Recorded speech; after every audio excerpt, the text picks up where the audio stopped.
અમદાવાદના સાબરમતી રિવરફ્રન્ટ ખાતે સાયકલિંગ ઇવેન્ટનું આયોજન કરાયું। Deputy CM Harshbhai Sanghvi riverfront ખાતે આયોજિત આ કાર્યક્રમમાં જોડાયા છે। કેન્દ્રીય મંત્રી મનસુખભાઈ માંડવિયા પણ કાર્યક્રમમાં હાજર રહ્યા છે। સાબરમતી રિવરફ્રન્ટ પર સન્ડેઝ ઓન સાયકલ્સ ઇવેન્ટ યોજાઈ। ફિટનેસ અને પર્યાવરણની જાગૃતિ માટે વિશેષ આયોજન આજના દિવસે કરાયું છે। અમદાવાદમાં નેતાઓ અને નાગરિકોમાં પણ ભારે ઉત્સાહ જોવા મળ્યો છે। કાર્યક્રમમાં અભિનેતા આયુષ્માન ખુરાના પણ હાજર છે। હર્ષભાઈએ કહ્યું કે ગુજરાતીઓ રાત્રે જાગી લે છે, સવારે ઉઠતા નથી। ગુજરાતીઓ સવારે વહેલા ઉઠવું પડશે અને ફિટ રહેવું પડશે તેમ જણાવ્યું।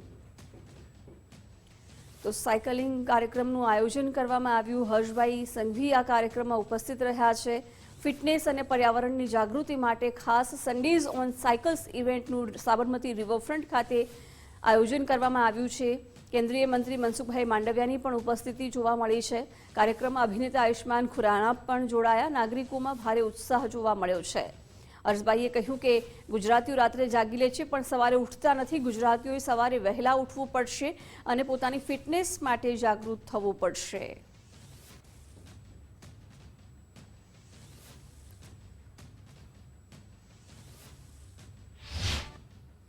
गुजराती काम के लिए तो पूरी रात जाग लेगा, लेकिन फिटनेस के लिए 5 बजे उठना मतलब ये बहुत बड़ा कठिन समस्या है।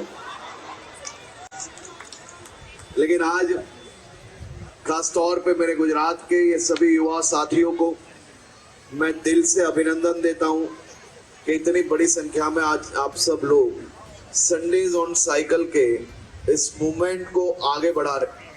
प्रधानमंत्री जी का फिट इंडिया का ये अभियान खास तौर पे कश्मीर से लेके कन्याकुमारी तक देश के सभी राज्यों में, शहरों में एवं गांवों तक लोग फिट इंडिया मूवमेंट को आगे बढ़ाने के लिए जिस प्रकार से सहयोग कर रहे हैं, और खास तौर पे मेरे सभी युवा साथियों, मैं आपसे विनती करता हूँ, फिट इंडिया मूवमेंट ये कोई सरकारी मूवमेंट नहीं है। फिट इंडिया मूवमेंट ये कोई political movement, fit India movement वो स्वयं आप सबके लिए है। हम सबके जीवन में सबसे बड़ा बदलाव लाने वाला मूवमेंट है।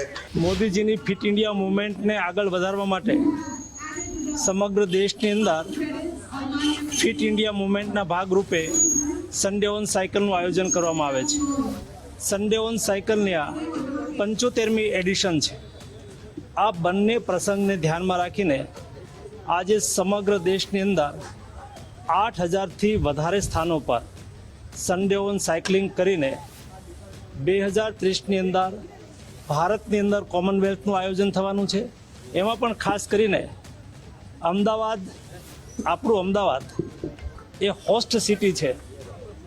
સમગ્ર રાજ્ય અને દેશની અંદર કોમનવેલ્થ, ફિટનેસ અને સ્પોર્ટ્સ માટે વ્યાપક જનજાગૃતિ થાય।